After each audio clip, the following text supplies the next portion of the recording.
지금부터 문체부와 대전광역시, 세종특별자치시, 충청북도가 후원하고 충청남도에서 주최하며 충청남도 역사문화연구원에서 주관하는 충청유교 국제포럼 개회식을 시작하겠습니다. 안녕하십니까. 저는 오늘 행사 진행을 맡은 충남역사문화연구원 연구실장 박재웅입니다.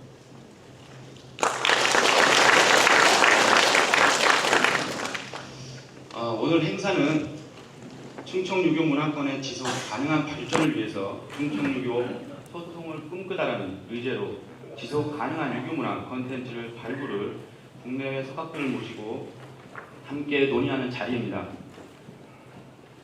오늘 행사를 위해 참석해 주신 국내외 전문가 여러분, 그리고 이번 행사에 많은 관심을 가지고 바쁘신 중에도 참가해 주신 내빈 여러분과 아침 일찍 각 지역 향교와 서원 등지에서 와주신 어르신들을 비롯해서 참석해 주신 모든 분들께 깊은 감사의 말씀을 드리겠습니다.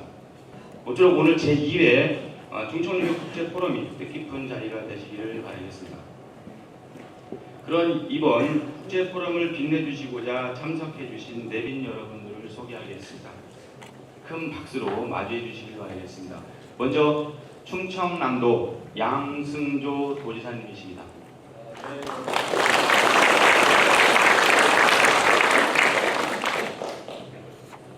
문화체육관광부 김현환 관광정책관이십니다.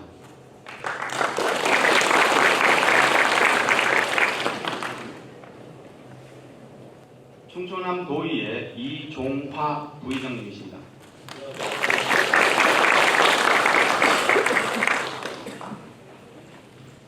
베트남 사회과학원 동북아연구원 팜홍타이 원장이십니다.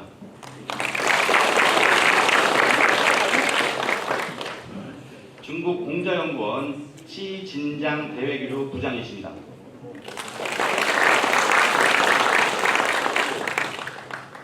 오늘 기조 강연을 해주실 경희대학교 공공대학원 김상준 교수님이십니다.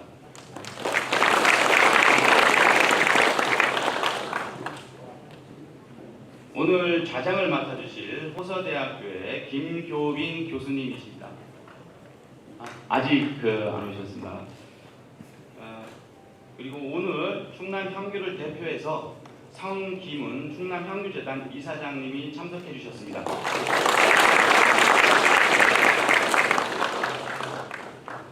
본 행사를 주관하고 있는 충청남도 역사문화연구원의 이종수 원장이십니다.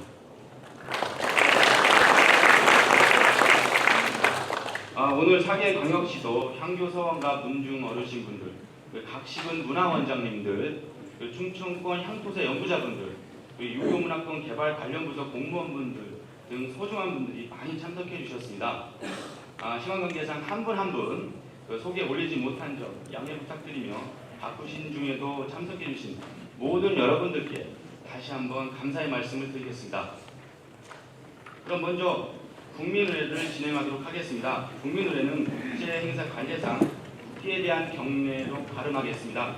국내 참가자분들께서만 잠시 일어나 주셔서 국기를 함께 주시면 감사하겠습니다.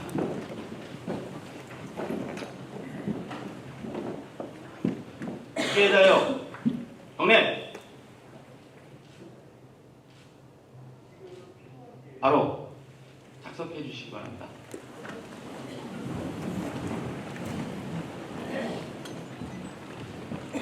이어서 이번 행사를 주관하신 충청남도 역사문화연구원 이종수 원장님의 개회사가 있겠습니다. 큰 박수 부탁드리겠습니다.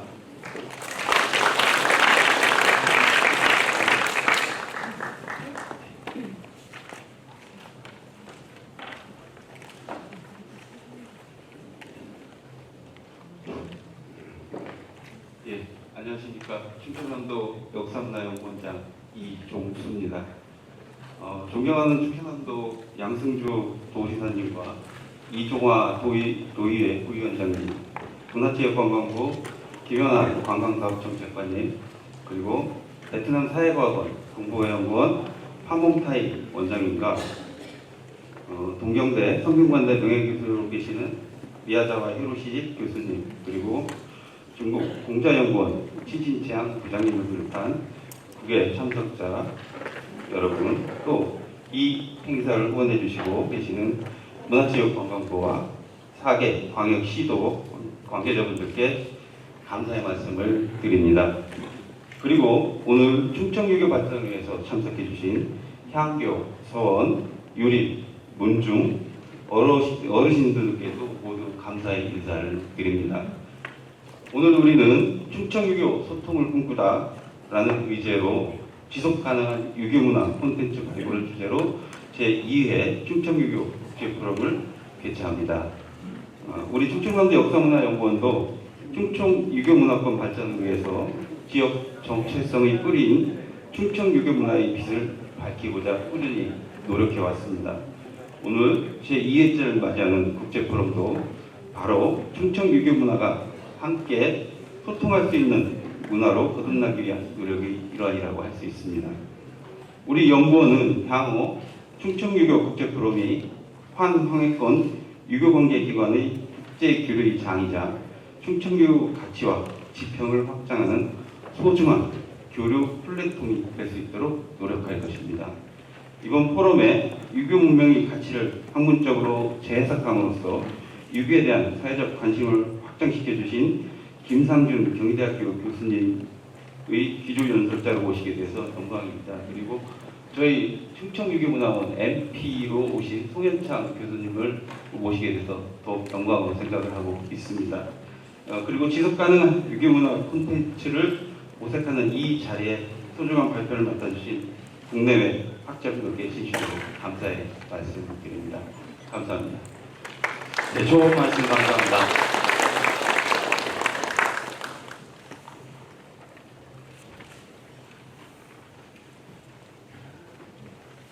네, 다음으로 충청남도 양승조 도지사님의 환영사가 있겠습니다.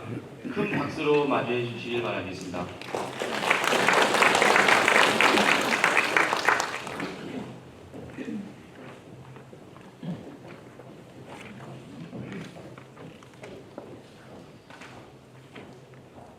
예, 2018년 충청유교 국제포럼 오신 여러분 환영합니다. 충청남도 도지사입니다. 수학이 계절의 가을이 성큼 다가왔습니다. 다음 주면 동아시아 전통 기념일인 추석입니다.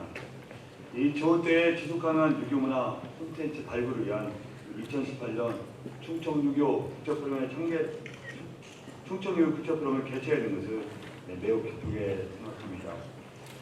특히 동아시아가 함께 공유하고 있는 전통인 유교문화를 더욱 깊이 보내는 자리에 더욱 깊게 다가옵니다. 먼저 이번 포럼을 위해서 멀리 베트남에 오신 사이과학원 서문타의 동북아 연구원장님, 일본 도쿄대와 성균관대에서 동아시아 역사 연구에 평생을 매진하신 미야지마 히로시 교수님, 그리고 공자의 고향 북부에서 오신 치진장 연구원님께 특별한 감사 인사드립니다. 존경하는 내빈 여러분, 이분들께 220만 충남도의 마음을 봐서 한번 따뜻한 환영의 박수를 한번 부탁드려요. 또 오늘 자리를 마련해준 충남 역사문화연구원 이경수원님 참 강의 여러분 너무 수고 많이 했다는 감사 인사를 드립니다. 또 특별한 이 자리에 함께해 주신 문화체육부 관광부 김연환 담당 전직관님 감사하다는 인사 말씀드리고 충청북도 세종시 대전시 관계자님들 진심으로 감사 인사를 드립니다. 특히 이른 아침 충청권 각지에서 오신 우리 성유림은 충남 향기단 이사장으로서 여러 누림과 문용 어르신들 모두에게 진심으로 감사 인사드리겠습니다. 또한 기한의 전에 함께 계신 이중화 충남도의 부회장님 정말 감사드리고 충청남도 정한용 부장님께도 감사 인사를 드리겠습니다. 특히 오늘 주제 발표하실 우리 김상준 교수님과 그 지역에 치진장 문현 부장님, 조정현 연구위원님, 유동환 교수님 비롯한 여러 기민께도 감사 인사를 드리겠습니다. 여러분들 잘 아시다시피 대한민국 충청권은 고대 백제 시대부터 오늘에 이르기까지 오랜 세월 동안 고유한 유교 문화를 발전시켜 왔습니다. 고대부터 환왕의 국가들은 활발한 문명들을 펼쳐왔습니다. 비록 활발했던 이곳 충청에서 기후 유교가 한국약 양대 산맥으로 성장한 것은 결코 우연이 아니라고 생각합니다. 따라서 충청 유교 문화는 지역개발 차원을 넘어서 대한민국 더 나아가 동아시아 역사적 문화적 바탕으로 더욱 세심 지키고 개발해야 할 유산입니다. 충청남도는 그동안 대전광역시와 세종특별자치시, 충청북도는 충청권 지방정부와 함께 충청 유교문화권 광역 관광개발사업의 청사진을 마련하고 본격적인 추진을 준비하고 있습니다. 앞으로 정부와 관계 전문가 여러분과 함께 충청 유교문화와 미래유산을 자리매김할 수 있도록 최선의 노력을 다해 나가겠습니다. 저는 새로운 다짐과 출발이라는 관점에서 이번 포럼을 통해 유교가 현대사회와 새롭게 소통할 수 있는 다양한 콘텐츠를 발굴해 나가기를 기대합니다. 또한 충청유교 국제포럼이 향후 동아시아 국가들 유교문화를 기반으로 훌륭한 인문교류장으로 성장하기를 기원합니다. 충청남도는 충남 역사문화연구원과 함께 충청 유교문화원 건립을 통해 하나의 유교문화 교류와 충청 유교문화권 발전을 위한 단단한 초석을 다져 나가겠습니다. 다시 한번 소중한 프로를 준비해 주신 충남 역사문화연구원과 국내에서 함께해 주신 모든 분들께 깊이 감사드리며 충청 유교문화가 인류유산으로 거듭날 수 있도록 모두의 힘과 지혜를 모아 나가겠습니다. 다시 한번 깊이 감사드립니다. 고맙습니다. 네, 감사합니다. 오늘 그 도지사님께서 오늘 지금 순방 도민간이라는 것 때문에 부득이하게 바로 이동하셔야 됩니다. 이 점 오늘 참석해 주신 여러분들 넓은 양해를 부탁드리도록 하겠습니다.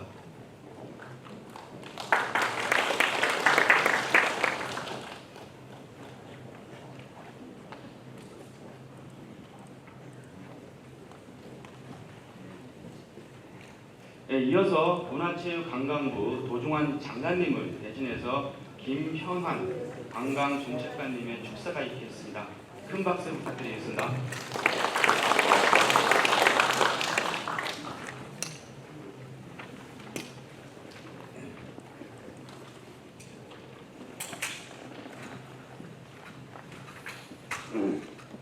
네, 여러분 안녕하십니까. 문화체육관광부 관광산업정책관 김현환입니다. 충청유교 소통을 꿈꾸다라는 주제로 작년에 이어 두 번째 충청유교 포럼이 열리게 된 것을 진심으로 축하드립니다. 아울러 더 깊은 자리를 마련해 주신 양성조 충남도지사님을 비롯한 관계자 여러분께 깊은 감사를 드립니다. 최근 인문학적 유산인 유교가 현대사회에서 삶을 성찰하고 기획하는 자원으로서 활용 가치가 매우 높이 평가되고 있습니다. 우리나라 유교문화가 활발했던 충청 지역에서는 일찍이 이러한 유교문화의 가치를 깨달아 우리의 삶과 현실에서 그 가치를 새로이 발견하고 접목하고자 노력해오고 있기에 오늘 이 자리의 의미가 매우 크다고 할 것입니다. 이번 포럼을 계기로 정신문화유산으로서의 유교문화 중요성에 대한 공감대가 더욱 확산되기를 바라며 유교문화가 현대사회의 정신문화 진흥에 기여할 수 있기를 바랍니다. 또한 충청유교가 경쟁력 있는 역사 문화 관광 자원으로 더욱 발전하기를 기원합니다. 문화체육관광부도 충청 지역의 유교문화 관광 자원화를 통해 더욱 많은 국민들이 충청 지역의 유교문화를 새롭게 인식하고 즐길 수 있는 사람이 있는 문화, 자유와 창의가 넘치는 문화국가를 만들 수 있도록 최선을 다하겠습니다. 이번 포럼을 위해 애쓰신 모든 관계자 여러분께 다시 한번 감사의 인사를 드리며 포럼에 참석해 주신 여러분의 소중한 의견을 기대합니다. 감사합니다. 네, 말씀 감사합니다.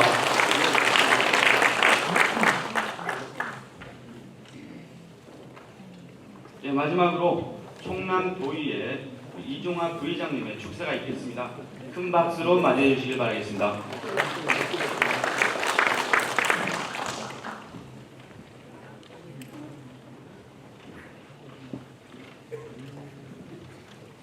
여러분 반갑습니다. 충남도의회 이종화 부의장입니다. 풍요롭고 아름다우며 낭만이 충만한 가을에 유교문화의 가치를 재조명하고 현재를 살고 있는 세대가 계승 발전시켜나가기 위한 논의의 장인 제2의 충청유교 국제포럼이 열리게 된 것을 220만 도민과 함께 진심으로 축하드립니다. 먼저 우리 충남의 귀중한 문화유산을 보존하고 발전시키는 데 앞장서 주시고 국민의 일상 속에 역사와 문화가 있는 삶을 구현하면서 오늘의 특별 자리를 마련하신 이동수 충남 역사문화연구원장님 비롯한 관계자 여러분께 감사와 격려의 말씀드립니다. 아울러 소중한 자리를 함께 빛내주고 계시다가 도정에 바쁘셔서 먼저 이석하셨는데 양승조 도지사님 그리고 많은 대외 기빈 여러분께 반가운 인사를 드립니다. 또한 포럼의 기조 연설을 해주실 김상준 경희대 교수님과 주제 발표를 위해 먼 걸음 마다하지 않으신 중국 공자연구원 치진창 부장님, 베트남 파뭉타이 사회과학원장님, 그리고 건국대 유동환 교수님, 한국북학진흥원 조정현 연구위원님, 또 그리고 우리 충남 향교재단의 성기문 이사장님, 문체부의 김현관 정책관님, 그리고 토론에 참석해 주신 많은 패널분들께도 깊은 감사를 드립니다. 여러분도 잘 아시는 것처럼 우리 충청 지역의 유교 문화는 고대 백제 시기부터 시작되어 고려말 성리학 교육과 조선 후기 기와학파를 중심으로 융성했으며 오늘에 이르기까지 다양한 사상과 문화유산을 창출해 왔습니다. 또한 우리의 찬란하고 유구한 충청 유교 역사 문화의 가치를 실현하기 위해 충남 역사문화연구원을 중심으로 다양한 분야에 많은 분들이 각고의 노력을 기울이고 있는 상황입니다. 특히 충청 유교문화권 광역 관광 개발 사업에 걸고 있는 도민의 기대가 그 어느 때보다도 커져가고 있는 상황에서 이제 도민은 물론 온 국민의 공감대를 가일층 키워나가야 할 것이며 정치권과 공력처의 적극적인 지원 또한 뒷받침되어야만 하겠습니다. 우리 도의에서도 충청 유교 문화의 현대적 계승과 활용을 위한 마중물이 될 수 있도록 지속적인 관심과 아낌없는 지원을 다하겠습니다. 모쪼록 오늘의 자리가 충청 유교 문화권 발전의 비전을 함께 모색할 수 있는 뜻깊은 시간이 되시기 바라면서 행사를 함께 하신 모든 분들께 건강한 활동을 기원드리면서 축사에 가겠습니다. 감사합니다.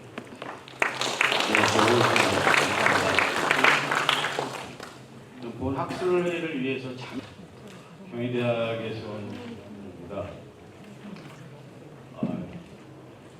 제가 사실 충청 이 연구원에서 큰 일을 하고 있다는 걸 잘 몰랐습니다. 최근에 알았어요. 유교문화연구원을 충청으로 때 논산으로 해서 하고 준비하고 있다가 사실 여기 대전이면은 우암 성시열 선생님 생각하지 않을 수 없는 데고 또 논산이면은 명재 선생님 계신 데고 충청유교가 굉장히 역사적으로 의미가 깊은 곳인데 이곳에서 유교문화연구원을 본격적으로 준비하고 있다고 해서 굉장히 기대가 되고 반가운 마음이 들었습니다. 저한테 이 발표를 청해 주셨는데 아마도 우리나라에서 유교에 관해서 전문가들, 탁월한 학자들이 굉장히 많으심에도 저 경우에는 이런 한학이라든가 동양철학, 동양사상 이쪽을 전공으로 한 사람은 아닙니다. 사회과학 전공자입니다. 사회학자입니다. 그래서 학문적인 훈련을 주로 수양학문, 방법론 훈련을 받았던 사람. 다만 그 공부하는 과정에서 역시 모든 학문은 자기를 아는 것이 기본이 되지 않으면 안 되겠다 하는 생각으로 이 한국 유교 그리고 동아시아 유교에 관한 관심을 가졌고 제가 미국에서 박사학위를 했습니다만은 여기서 공부하는 과정에서도 그런 동아시아 유교에 관한 내용을 제가 이제 학위 논문에서 동아시아 유교를 이해하는 새로운 방법에 관한 그런 논문이 거기에 관계된 내용이었습니다. 그래서 아마 또 그런 내용으로 제가 책을 출간했고 이런 것들을 좀 읽어주시고 한번 발표를 해보라 하는 취지가 아니었나 생각이 됩니다. 다시 말씀드리지만은 이 유교라는 주제, 또 특히 이제 충청도 그 유교가 그토록 뿌리가 깊은 이곳에 저보다 훌륭한 학문적인 연산이 많으신 분들이 계심에도 제가 이 자리에서 이런 말씀을 하게 된 것이 영광스럽고 또 조금 배려하고 합니다. 제가 드리는 말씀이 그러니까 조금은 새로운 시각에서 유교를 보는 그리고 또 국제적인 시각에서 유교를 보는 그런 내용이다라고 예상해 주시면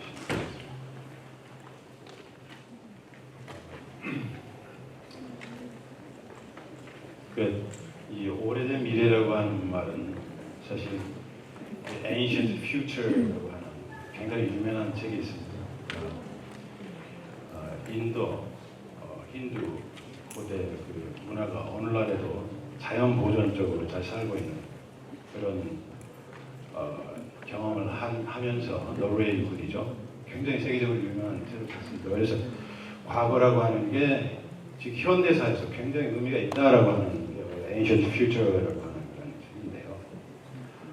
유교와 유교 문화에 대해서 우리가 한번 재발견의 시각에서 보자 하는 취지가 되겠습니다. 네, 이 정도면 됐나요? 네.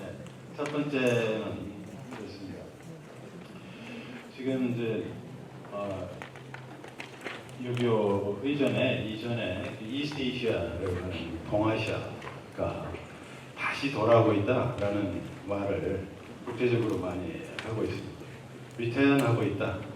이스트 에이시아라고 하는 것은 오늘 이제 또 초청을 받아서 오신 베트남에서 오신 분, 중국에서 오신 분 계시고, 일본에서 오신 분 계시고요. 그리고 코리아, 한국 이 네 나라가 이제 동아시아에서는 유교적인 배경이 강한 그런 나라입니다.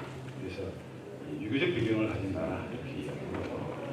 물론 뭐 최근에 보면은 조그만 도시 국가입니다만은 싱가포르 포함시킬 수도 있고 그리고 타이완 역시 마찬가지입니다. 그런데 이 동아시아 교환이라고 하는 현상에 유교 역시 타고 있느냐? 동아시아 교환이라고 하는 것은 굉장히 큰 현상입니다. 잘 아시다시피 경제적으로나 정치적으로나 세계적으로 메인 액터로 주요한 힘으로 세계를 움직이는 주요한 힘으로 성장하고 있습니다. 과연 여기에 유교 이제 영어로는 컨퓨셔니즘이라고 많이 이야기하죠.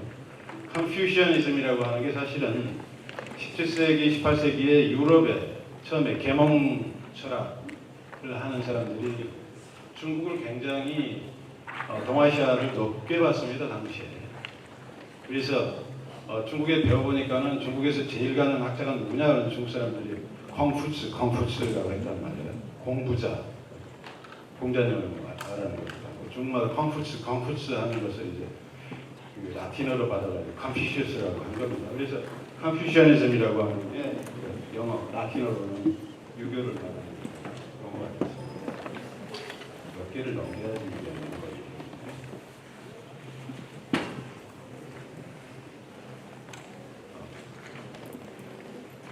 어떻게 합니까?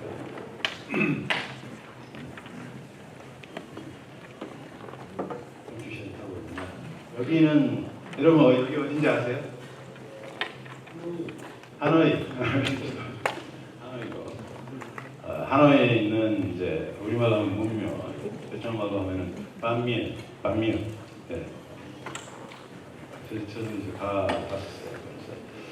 그래서 실감을 못했습니다. 이제 책으로는 알고 있었는데 베트남 역시 그런 유교적인 영향이 아직도 많이 강하다. 그리고 최근에 다시 방문을 했다는 말을 방문해보고 알았습니다. 굉장히 잘 보존해놨고 들어가면은 또 거기에 이제 우리나라로 하면은 이제 율곡이나 태계 선생 비슷한 치 있는 그 주반안이라고 하는 유명한 비슷한 유학자 사단도 있고 또 들어가는 길에 보면은 비석들이 쭉 있습니다. 그 비석들이 뭔가 이름들이 굉장히 많이 써져 있는데 그러다 보니까 그 비석의 내용이 뭐냐면은 진사 제명지예요. 진사. 과거 시험 봐가지고 진사 되잖아요. 합격하면. 그 진사들을 매년 본 시험의 합격자들을 비에다가 이름을 적어놓은 거예요. 그 비가 숫자로 백백해요. 그래서 그러니까 그런 우리가 생각했던 것보다 훨씬 크구나.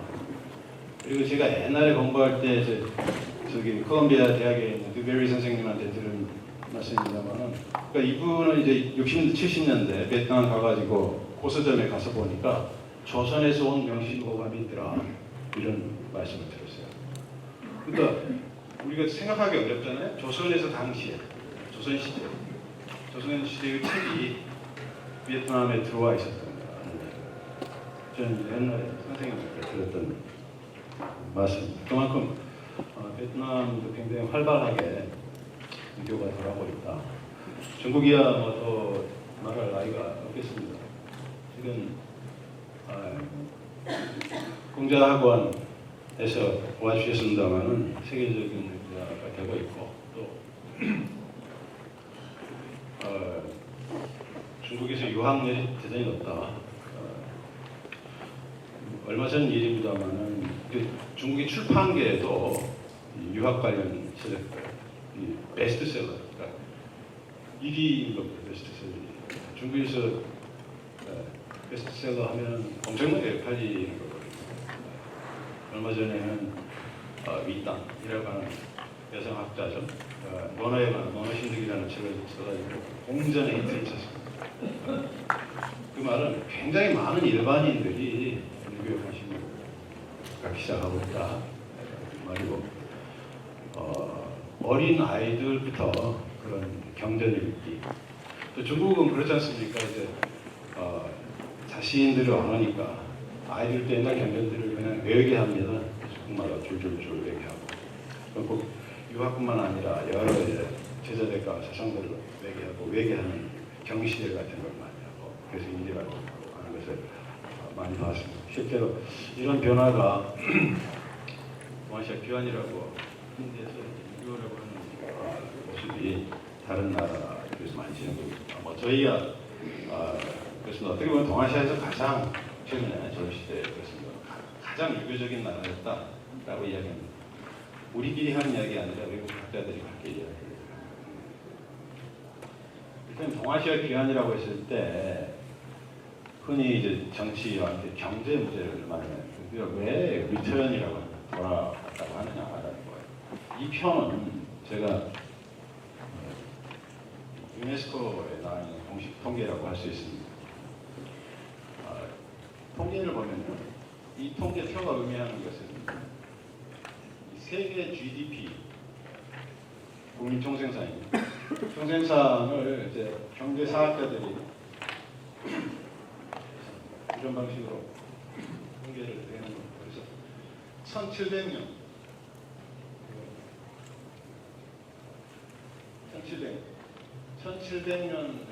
그러니까 지금으로부터 300년 전이고 300년 전입니다. 1700년에 중국이 세계 GDP에서 차지하는 비율이 얼마냐가 22.3%입니다. 이건 뭐 엄청난 거죠. 중국이 4.1%, 코리아가 2.0%. 우리가 아는 세계, 여러분 우리가 살았던 세계에서 보면은 지금 미국이 철책 안 되고 그죠? 미국이 제일 힘이 셌던 데가 1950년대, 60년대쯤입니다. 이때 세계 GDP에서 미국이 차지하는 비율이 25% 정도입니다. 23 내지 22%. 물론 GDP가 국력을 다 말하는 건 아니지만 이러한 상태입니다. 1820년 되면 더 높아집니다. 아시아 기준. 그런데 보세요. 이 이후로부터 폭 떨어지기 시작합니다. 1913년 되면은 완전히 떨어집니다.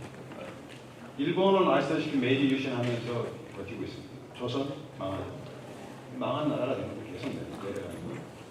여기는 이제 사우스 코리아만 이야기하고 있습니다. 계속 내려갔습니다. 일본은 이래요. 계속 내려가다가 이제 80년대쯤 되면 조금씩 올라오기 시작하는 거죠. 중국도 비슷하고 한국보다는 조금 늦죠. 그래서 오는 건데 지금 중국이 이만큼 올라와 있어요. 전체적으로 차지하는 한국도 많이 올라가고 있어요. 그래서 전체적으로 지금 동아시아 기반이라고 하는 것은 다시 돌아온다. 새롭게 시작하는 게 아니라 다시 돌아오고 있다는 거죠. 과거에 있던 게 다시 돌아오고 있다는 것입니다. 그래서 이런 경제 문제만 하더라도 뭐 이걸 제가 다 말씀드리지는 않겠습니다.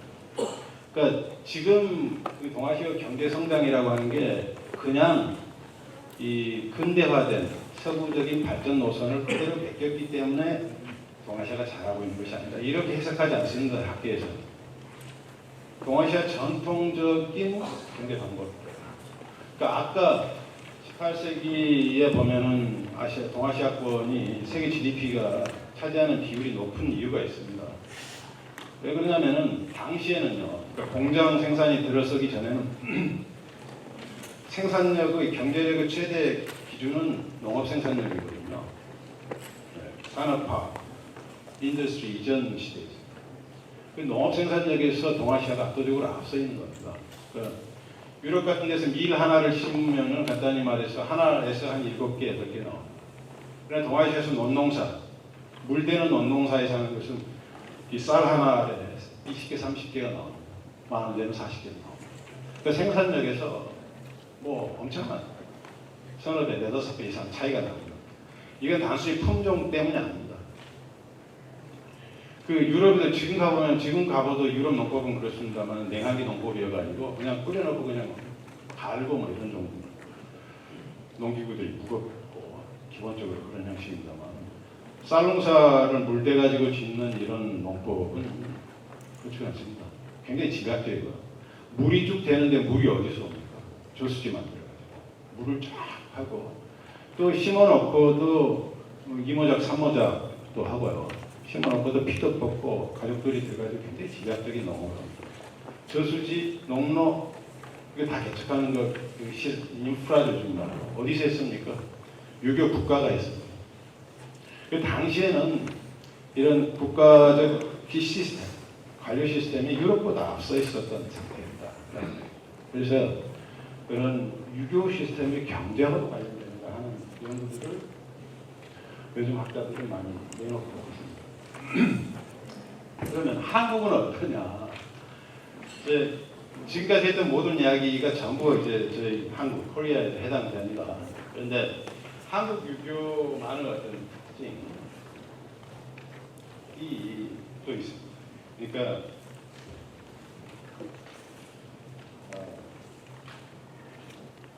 앞서 말씀드렸던 저는 유교 소농 체제라고 하는 경제 체제에 있어서 유교 소농 체제의 성격, 조선 아주 대표적인 그런 나라가 속합니다. 또 문화적인 최근의 부분, 경제적인 이런 데들에서 많은 공통성을 보이고 있습니다. 중국도 그렇고 일본도 그렇고 그렇습니다만 한국 유교는 그와 함께 또 강한 특징이 있습니다. 이를테면 지금 우리가 세종시고 대전이고 여기 온 이상 우암 송철호 선생을 생각하지 않을 수 있는데요. 저는 유교 전체 역사에서 유학자가 일개 이제 학자입니다. 유학을 공부한 학자입니다. 학자가 군주, 왕을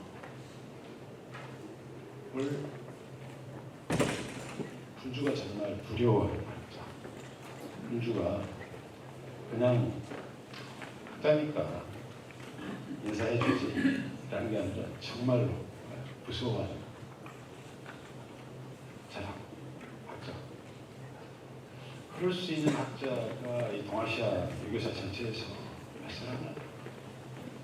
그러니까 단연 그 중에서도 들 수 있는 부분이 이제 우암 선생 같은 분이거든요. 논산의 명대 선생 또 그러시겠습니다. 그러니까 정말 그 유학자들이 이 나라가 이렇게 돼야 된다라고 하는 정책적 대안과 내용 그리고 왕이 군주가 그것에 따라오지 못했을 때 바로 앞에서 엄중하게 비판을 할 수 있었다. 이게 조선유학의 특징입니다. 매우 강하다. 사실은 유학이 원래 기원이 그렇긴 하죠. 기원이 공자님도 명자님도 보면 이 세상이 어떻게 지금 해야 되겠다. 이렇게 서로 살육하는 전쟁이 아니라 평화롭게 살아야 되겠다. 힘세고 있는 사람들만이 아니라 농민들이 일반 민들이 좀 편하게 살 수 있어야 되겠다. 이런 거였고 유학이 다른 제자백과 사상하고 차이 나는 게 뭡니까? 그런 부분을 또 굉장히 강조하고 또 군주 국가를 잘 계도해서 그러한 목적을 이루려고 했던 게 공자, 명자가 했던 일입니다. 저는 그 중에서도 공자님은 시작하신 분이니까 그러하고 조선유기에서 보여주던 그런 이 나라가 주권이 바른 방향으로 가지 못했을 때 엄격하게 계도했던 전통. 그건 유학에서는 맹자에서 온 거예요. 그런 맹자 첫 페이지 표자 보여자 보면은 그렇지 않습니까? 맹자님 보면은 이분이 깜짝 놀랍니다. 누구나. 당시에는 천주장국 시대고 전부 나라들이 전쟁을 하고 있는 시대입니다. 지금도 그렇지만 전쟁을 하게 되면 얼마나 나라 힘이 무섭습니까? 군대를 부리고 전쟁을 해야죠. 전쟁 군주들입니다. 그런데 그런 전쟁 군주 앞에 가가지고 맹자라는 분은 뭐 아주 직설합니다. 그래서 왕들이 너무 살인하기 좋아한다. 직설합니다. 이렇게 해서는 안 된다라는 걸 아주 단도직입적으로 이야기를 하거든요. 깜짝 놀라봐야 됩니다. 누구나 놀라요. 저는 동서고금을 펴러가지고 왕을 비판하는 철학사조나 종교가 있을 수 있습니다. 그런데 그 강도, 직설성, 이 놀랍습니다. 그래서 이 기독교 문명 이런 쪽에서는 맹자를 읽고 이렇게 비유하는 학자들이 있어요. 기독교 바이블에 보면은 이런 정도로 군주를 잘못됐을 때 군주를 비판했던 사람은 예수 이전에 예언자들밖에 없다.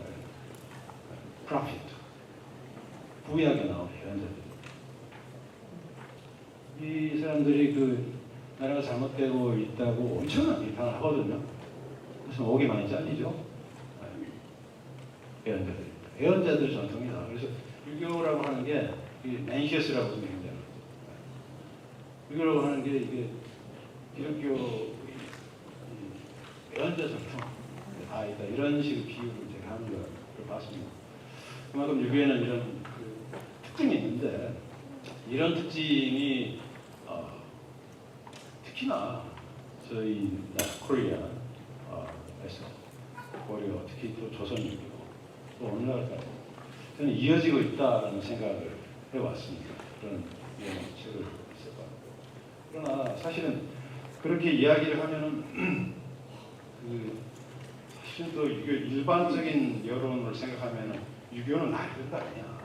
무슨 요즘 같이 현대 사회고 민주주의 사회고 이런데 유교가 더 이상 무슨 의미가 있나 그런 이야기를 많이 들었어요. 그런데 얼마 전에 또 제가 했던 말을 증거해 준달까 이런 저희가 다 겪었던 일. 그게 뭐냐?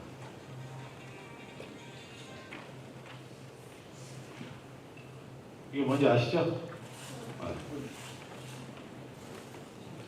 Do you know what this scene means? In Korean situation, the candlelight rally in 2017 and 2016. 사람들이 이렇게 촛불을 들고요.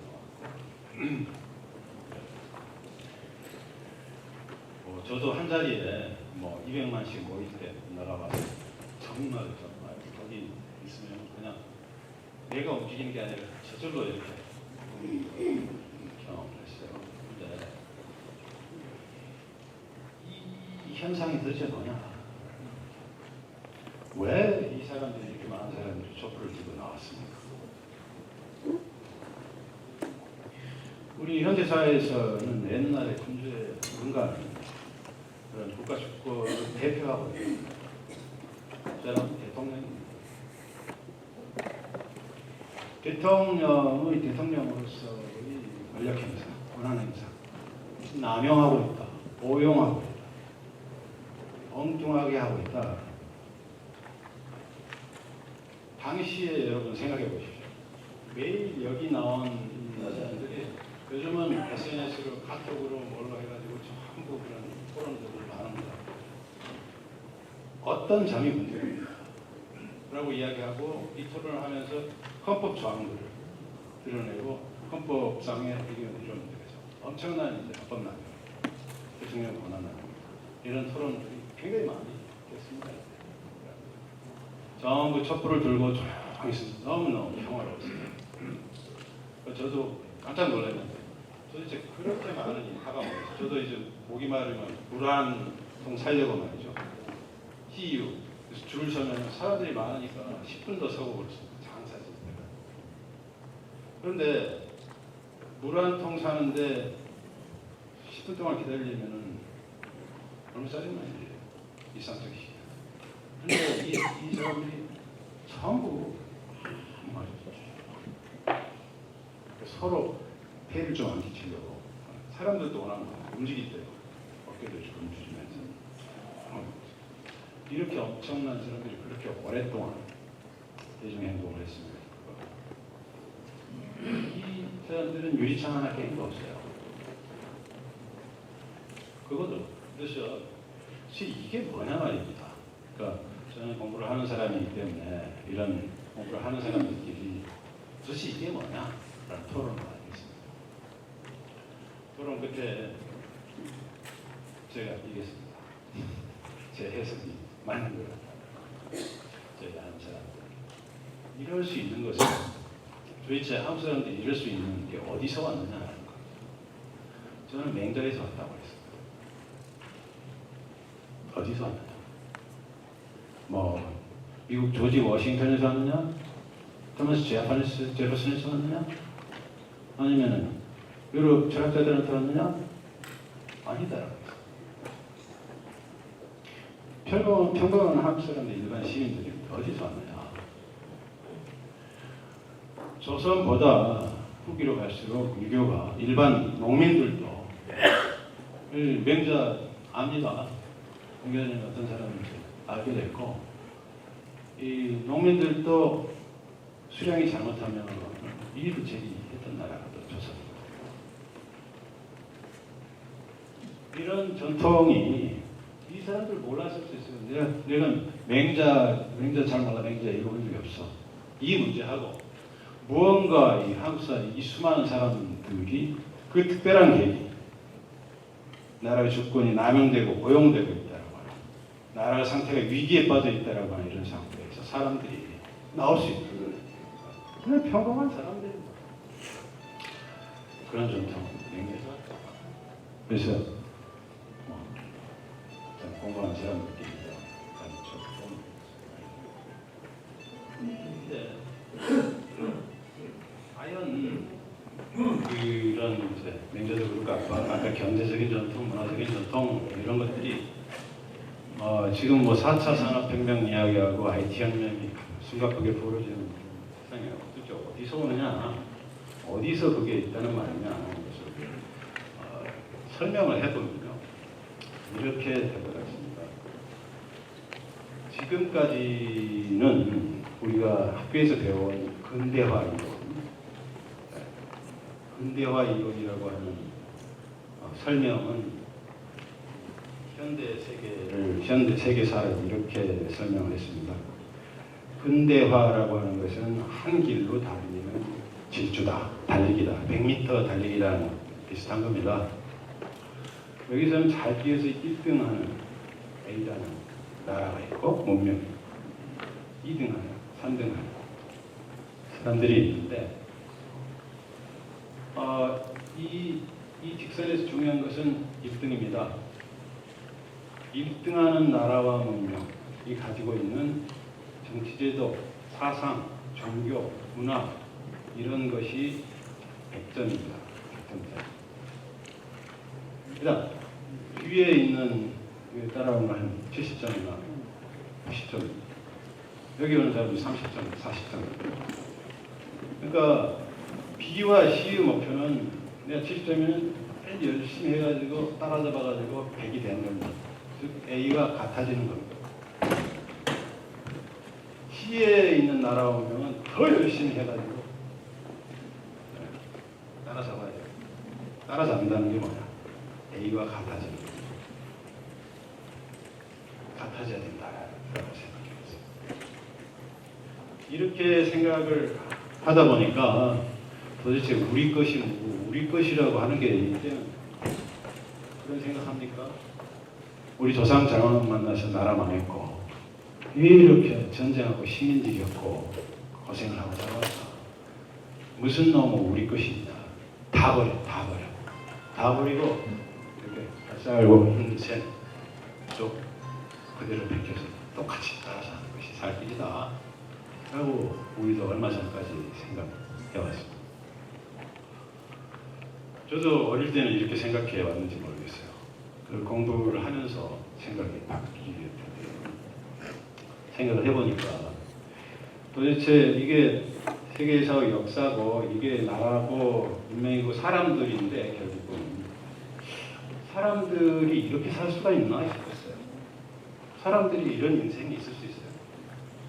제일 잘난 A의 모든 것을 다 느껴야 되고 따라 똑같이 해야 되고 B와 C는 그 말하자면 자기는 사람이 아닌 거예요.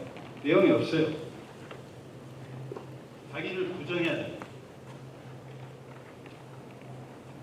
내 과거, 내 조상, 내 문화, 내 기억, 내 터전 어떻게 보면 이걸 부정해야지 여기가 닮아지고 빨리 버리고 빨리 받아가지고 똑같이 할 수 없고 그런데 사람 인생에서 사람이 이럴 수가 있나? 간단히 그래서 이런 생각을 해봤습니다. A, B, C가 한 줄로 서 있는 게 아니라 A도 사람, B도 사람, C도 사람 모두 사람이거든요. 그런데 그걸 나라나 문명이라고 해도 마찬가지고 한 사람이 살면서 보면 이렇게 살아옵니다. 살아오면서 그 안에서 기억도 생기고 경험도 있고 뭐 사업해본 여행한 거 공부한 거 아이도 생기고 여기 보면은 이제 이런 기억들이 있거든요. 어릴 때 할머니 할아버지한테 들었던 이야기 아버지한테 그 전해받은 그 뭐 경험이나 이걸 가지고 있는데 사람들이 이제 그래서 이걸 역사에 대입하면은 이 우리가 지금 여기에 살고 있다고 해도 여기 계신 모든 분들이 여기에 계신 모든 분들이 유엔 총회에서 각 나라를 대표한다고 생각해 보세요. 전부 한 나라들이 A, B, C, D, Z까지 이렇게 있어요. 모든 나라의 사람들이 보면은 현재 여기 있다고 한다면은 그 나라의 기억 속에는 기억 저장 곳에는 이런 옛날부터 내려온 기억들, 정서, 감정, 축적, 문화, 연창, 언어, 예술 이런 것들이 다 그 한 사람 속에 들어있는 거거든요. 사라질 수가 없습니다.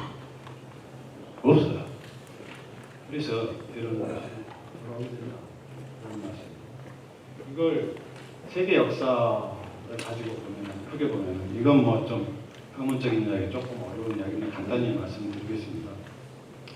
그러니까 원래 현대 사회라고 하는 게 오늘날에도 맹자의 그런 주권 나누기에 대한 비판이 한국에서 그런 촛불집회로 촛불혁명 현대적인 사회에서 아주 선도적으로 민주적인 방식, 세계 언론들이 모두 놀라고 있습니다. 죽어가는 민주주의를 한국이 살리고 있다고 말하고 있잖아요. 세계적으로 그동안에는 전부 서양에서 나왔다고 하는 민주주의였는데 사실은 그런 죽어가는 민주주의를 살리고 있는 게 한국이고 한국에 살리고 있는 것은 맹자 전통이라는 재미있는 그런 바탕이 있어서 오늘날에도 이렇게 나온다. 역사적으로 보면은 우리가 또 어떤 경험을 하게 되면 조선시대도 고려시대 있습니다만 그 다음에는 우리가 일제 식민지를 또 겪습니다.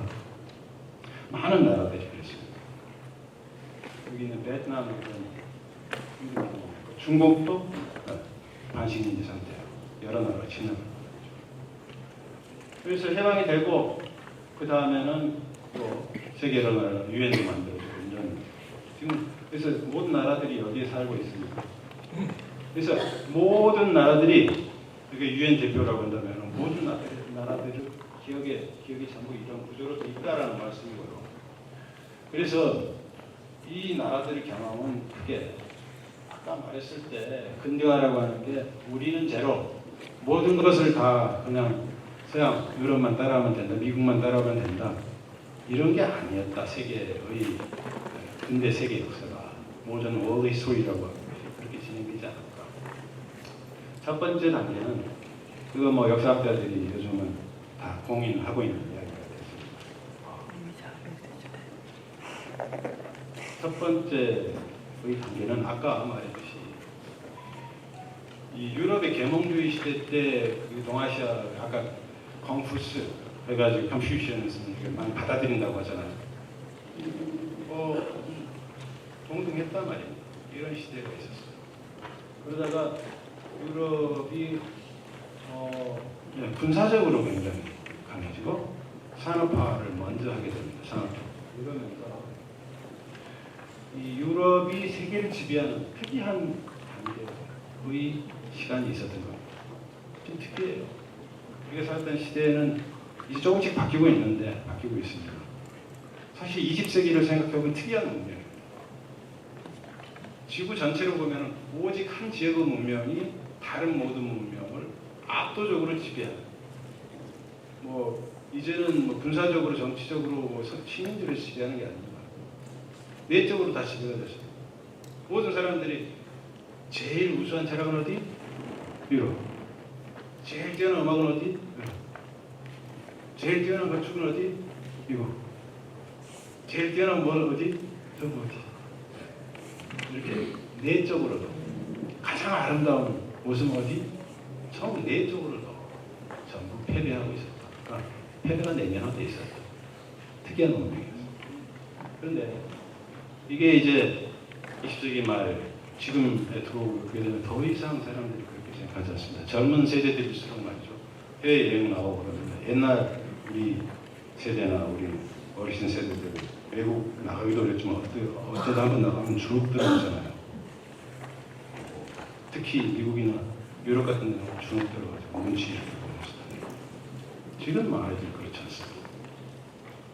없어요. 더 그럴 거예요. 그래서 저는 이런 21세기 우리 새로운 상황에서 다시금 비교해서 가치 있는 부분들이 뭘까 정리를 해보면 첫 번째는 제가 맹자라는 책을 읽으면서 유명한 대목이 재미있는 대목이 나오거든요.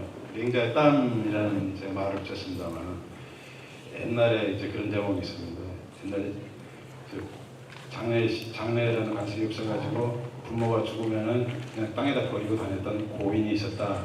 그런데 이렇게 돌아다니던 사람들이었겠죠 당시에는. 우연히 돌아다니다가 그 자리를 다시 와서 보니까는 몇 달이 지났는지 모르죠. 부모의 시신을 엄마인지 아빠인지 모르죠. 모기가 늙고 파리가 빨고 승냥이가 다 뜯어먹고 이래가지고 지나가다가 눈이 이렇게 갔는데 그걸 보는 순간 이마에 담는 그리고 그 모습을 눈길을 돌렸다라고 옆눈으로 본다라고 했습니다. 이마에 기상의 유자가 되고 땀을 흘리고 옆으로 흘려서 보지 정면으로 못 본다. 에이블시라는 그런 유명한 대목이 나옵니다. 이걸 보면은 꼭 부모니까 너무나 당연한 거겠죠. 그러나 인류 오랜 역사에서 보면은 다른 사람, 내 자신의 고통을 내가 느끼는 건 너무 당연한 거고요. 내 자신의 고통이 아닌 것에 대해서도 굉장히 민감한 반응을 보이는 그런 어떤 감수성, 공감 능력을 강조했던 게 유교입니다. 그래서 사람한테 차마 그러니까 못할 짓을 못하는 거야. 불이인이라고 하는 것은. 이 마음에 칼을 품고 다른 사람한테 못하게 하는 짓을 못한다.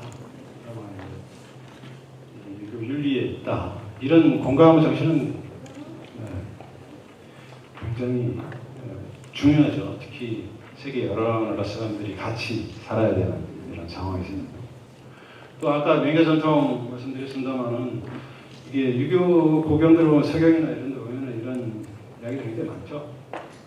이 주권, 강한 힘, 어떤 나라나 사회에서 힘센 사람들이 마음대로 하고 폭정을 하려고 했을 때 이게 반대하는 정신 굉장히 중요해요. 특히 이게 현대 민주주의 사상, 현대 윤리하고 대단히 맞닿아 있다라는 것과 또 하나 저는 민유방본이라는 말이 말이죠. 그러니까 나라의 근본은 백성에게 있다라는 말이고 우리 유교 전통에 있는 사람들은 너무나 당연한 말이라고 생각할 수가 있습니다. 그러나 실제로는 말이죠. 세계 역사를 보면은 군주 힘, 왕의 힘이라고 하는 것은 다른 역사들 보면은 사실은 군주 힘이라고 하는 것은 보통 종교적인 신으로부터 받은 거예요. 그리고 군주, 군권의 영광, 글로리, 나라, 왕권이라고 하는 것은 군주 자신의 영광이고 이것은 신을 글로리 하는 것이다.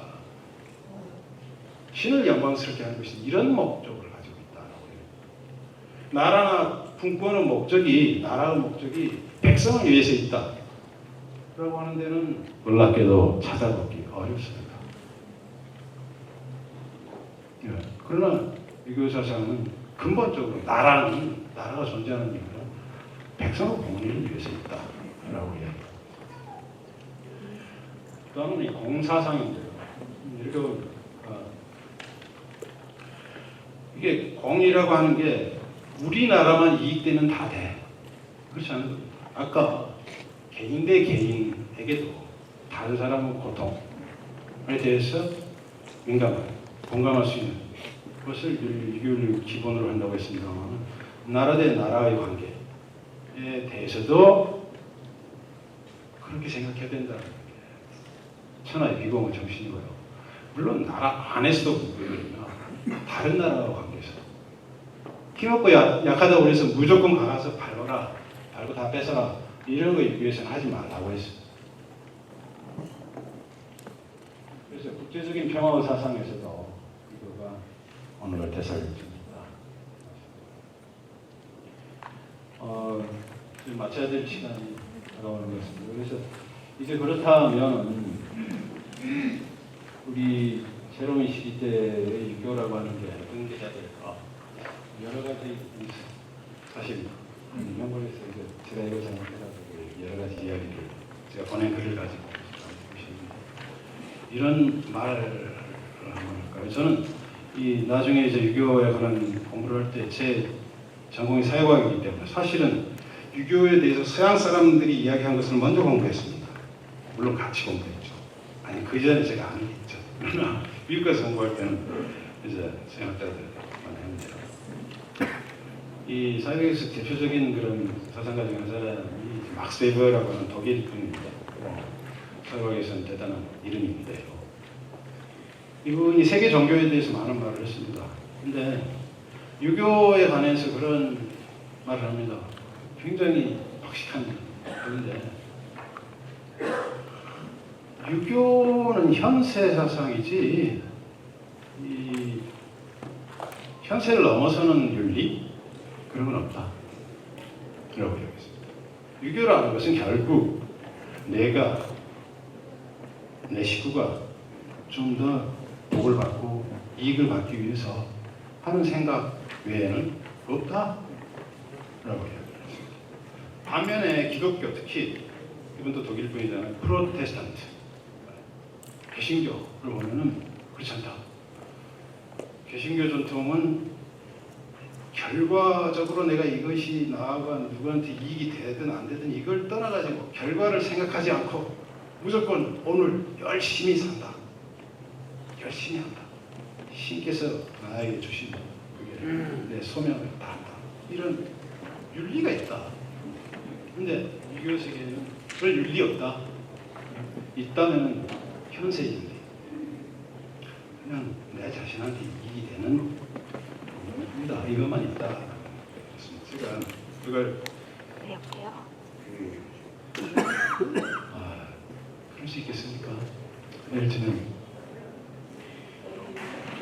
그 맹자니 군주 앞에서 그런 직언을 맡겼을 때 자신하고 자신 어머니하고 가족들 그렇게 막 비판을 하면 큰 벼슬이 오고 큰 이득이 오니까 그랬을까요? 목숨을 걸고 했던 겁니다. 지금 한국에서 촛불 집회할 때 나왔던 사람들이 내가 이렇게 하면 당장 지금 나하고 내 직장하고 내 식구들한테 구체적으로 이런 이득이 오니까 나왔을까요? 그렇지 않나요? 저는 유교에 있는 이런 점을 살려나가는 게 무엇보다 지금 동아시아 귀환이 문제가 되고 귀환이라고 하는 것은 우리만의 문제가 아니고 세계가 주목하고 있다는 것이죠. 그래서 다른 세계가 우리를 봤을 때 저 사람들은 요즘 돈 많네 이런 거는 존경하지 않습니까? 저 사람들의 윤리에는 사상에는 철학에는 고상한 점이 있다. 존경할 만한 점이 있다. 영원히 남는 점이 있을 것이다. 그렇게 돼야 되지 않겠습니까? 그런 점이 유교 안에 있고 그걸 살려나가는 게 중요하다는 생각이 들고요. 끝으로 저희 다시 이제 촛불 집회로 갔는데요. 촛불을 수행한 장면 아닙니까? 이랬을 때 특히나 이제 유교라고 했을 때 오늘날의 세계의 상황, 미래에 와서 중요한 게 평화입니다. 지금 세계가 굉장히 빠른 이제 테크놀로지, 새로운 테크놀로지가 들어오게 되고 발전이 있게 됩니다. 이것을 가장 위협하는 것이 전쟁입니다. 전쟁입니다. 여기저기서. 그 어디보다 또 코리아. 오늘 대통령이 평양에 갔습니다만 평화를 위해서 간 것입니다. 그리고 한국의 대통령이 북한하고 미국하고 그렇게 작년까지 전쟁을 막 거의 할 뻔했지 않습니까? 미국도 끌고 오고 북한도 자리 앉혀가지고 평화롭게 가자라고 하는 것을 그렇게 나갈 수 있었던 힘이 어디서 왔습니까? 여기서 왔습니다. 촛불 집회 동안 촛불 집회의 정말 특징은 평화로운 것이었습니다. 그렇게 오랫동안 그렇게 많은 사람들이 대중행동을 했음에도 불구하고 정말 다시 말씀드리지만 밀상하지 않게 되었습니다. 오직 평화의 경우, 평화의 염원으로 이루어낸 것을 우리가 충분히 자랑스럽게 생각할 만하다라는 것이고 그런 말씀을 알자니 특히 충청도에 와가지고 제가 유교에 관한 이런 이야기 말씀을 드리게 될 걸 대단히 영광을 기쁘게 생각합니다. 여기서 마치겠습니다. 감사합니다. 이상민 기조연설을 그 내용을 들으면서 유교가 해묵은 강의 잘 들었습니다. 연산안교 전교 이동입니다. 두 가지만 한번 질문을 드려보겠습니다. 처음에 말씀하실 때 우리 한국의 GDP에 대해서 70년대 말씀하셨는데 1913년에 0.5%라고 도표에 나와 있습니다. 그런데 1913년도는 그때는 우리나라가 이 주권이 있을 때로 알고 있습니다. 신종 황제가 1910년도 6월 달인가요? 모든 우리나라의 주권을 일본 청한테 줍니다. 이렇게 말씀하셨고, 또 하나 질문은 한국 민주화하고 꼭 맹저가 무슨 얘기인지 어떻게 그런 얘기가 나오죠? 제가 봤을 때 아마 여기에 앉으신 분들은 대부분 맞춰주고 진짜 태계라고 저는 그렇게 생각하고 있습니다. 어디다 맹자랑 민주화위에서 꼭 태극기 집회를 어떻게 됐는가? 민주화위가 태극기 진짜 잘하네 말씀. 설명 이거 두 가지만 그렇게 질문하고 있습니다. 아니 사회걱정 사업소에 아니 웃지 말고 얘기하셔야 됩니다. 그 정확하게. 통계 자료는 경제사학들 정리를 합니다. 근데 일제 시대에도 그러니까 코리아라고 하는 단위를 해가지고요. 이 통계가 유명한 통계인데 이 소위 지금 서기를 쓰고 있습니다만 0년에서부터 오늘날까지 지금도 진행하고 있는 프로젝트. 코리아라는 나라는 원래 있었기 때문에 시행제가 됐더라도 계속 추계를 해왔다. 13년에 통계가 나오는 그렇습니다. 제가 몇 년만 이렇게 뽑아서 그렇지 쭉 나옵니다. 이 아까 통계에서 베트남이 빠졌던 것은 좀 죄송스럽습니다. 거기가 이제 베트남 부분은 통계들이 조금 빠진 데들이 이렇게 있어가지고 연결시키기가 좀 어려워서 그렇게 했다는 말씀이고요. 네. 앉아 계신 저희 부친이 지금 90이십니다. 올해 90이세요. 그런데 저희 부친도 태극기시죠. 태극기십니다. 그런데 그런 것 같습니다. 의견이 다를 수 있습니다. 그러나 아버지와 아들로서 공통성이 훨씬 크다라는 것입니다. 태극기는 아니냐. 집에 가면은 아버지하고 다툽니까? 안 다툽니다. 서로 반대말을 해줍니다. 서로 심기를 안 상하게 반대말을 해줍니다. 어떻게 보면 다룰 수 있는 건 작고 같은 것은 크다. 이런 말씀을 대신하겠습니다. 예, 더 말씀하시고 싶으신 것이나 아니면 궁금하신 거 있으시면